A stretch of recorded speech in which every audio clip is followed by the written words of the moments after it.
School districts nationwide have been experiencing a severe lack of school bus drivers. With over 150 vacant driver positions, Hillsborough County remains one of the most affected. When schools were forced to close during the COVID-19 quarantine, school buses were still in high demand. From delivering laptops to lesson plans, Hillsborough County General Transportation Manager Jim Beekman says they merely adjusted to the needs of the pandemic. We still had students in our district that needed to be fed and they need to be educated. So we shifted from a delivery of students to school to a delivery of meals to the community.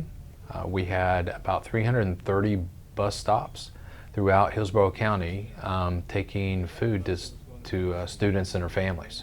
With many employees over the age of 65 and vulnerable to COVID-19, Hillsborough County saw a significant decrease in their number of bus drivers.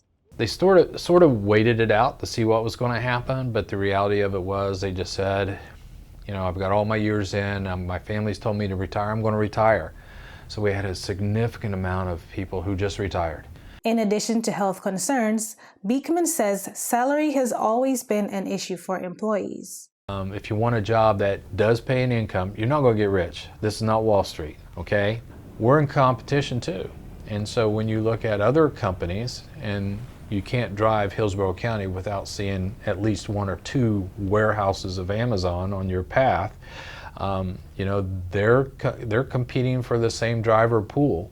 The major deficit in school bus drivers has caused students to be late getting to school as well as getting home. It has also been hard on drivers who now have to make back-to-back trips to drop kids off by bell time. Well, if I had to compare it to my old job, it's great. I wouldn't change a thing, but knowing like what we've done, what we have to do, I would like for our salary to be more.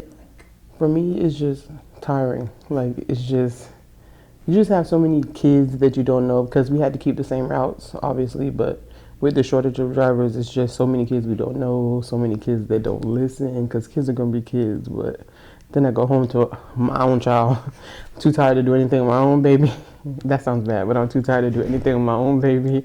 With the stressful nature of the job, Franklin is desperate for more drivers to come on board.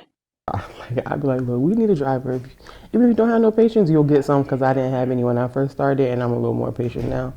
But yeah, we all trying as a group because we need it. We are way short. Yeah, we are way short. Oof. The county is offering a recruitment bonus to their current employees where they can earn up to $1,500 for each new hire they bring in.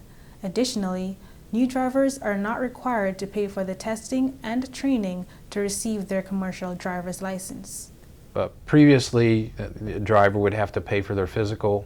They'd have to pay for their fingerprinting and everything else. We've waived all those fees. We're covering them. So to get through the door, it doesn't cost you anything. Local mom and advocate Josephine Amado proposes a new bill that would enforce safety and help fund bus driver salaries.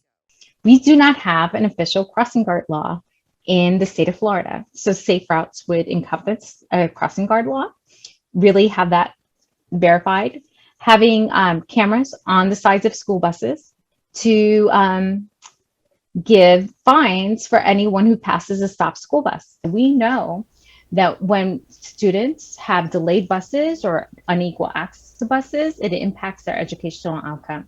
We're looking at any way we can do because we got to take care of kids. We're in the kid business. And so we've looked for years for substitute bus companies to provide relief services. So when you're short, you know, for whatever reason that may happen, and it happens over time, that you can do that. A proposal was recently introduced to hire subcontracted bus drivers at an increased hourly rate. However, this proposal was removed from the agenda at a school board meeting this October. In Hillsborough County, Joanne Lowers for the USF Newsroom.